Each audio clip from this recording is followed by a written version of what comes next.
Okay, good day to all science students. In this video lesson, we are going to discuss now the day 2 of Science 9 Term 1 Week 8, harmful effects of electromagnetic radiation.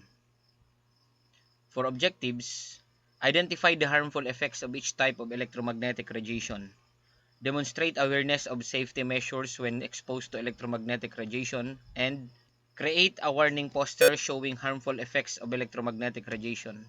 Safe use of EM waves. Tune, are you sleeping?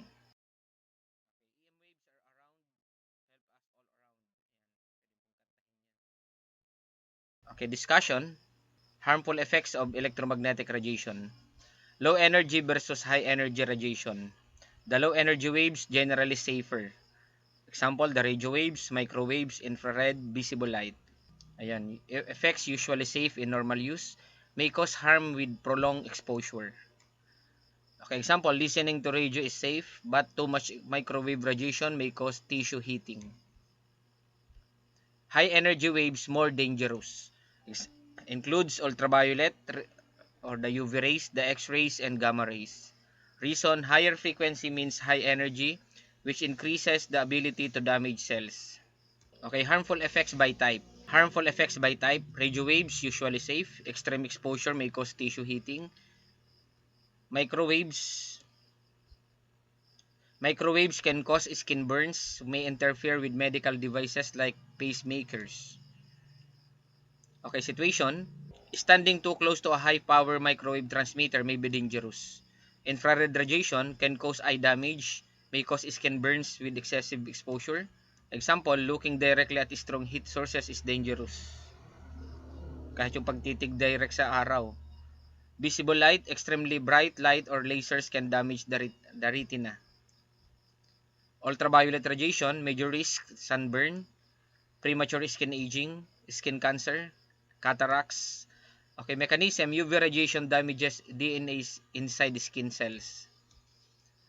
X-rays, cell damage, risk is cell damage.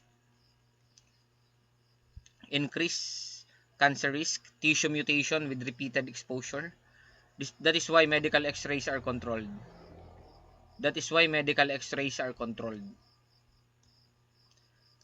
Okay, gamma rays, risk severe tissue damage, radiation sickness, DNA destruction.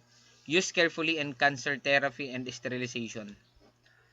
Why high energy waves are dangerous? The key idea, high frequency is equals to high energy. High energy radiation can ionize atoms.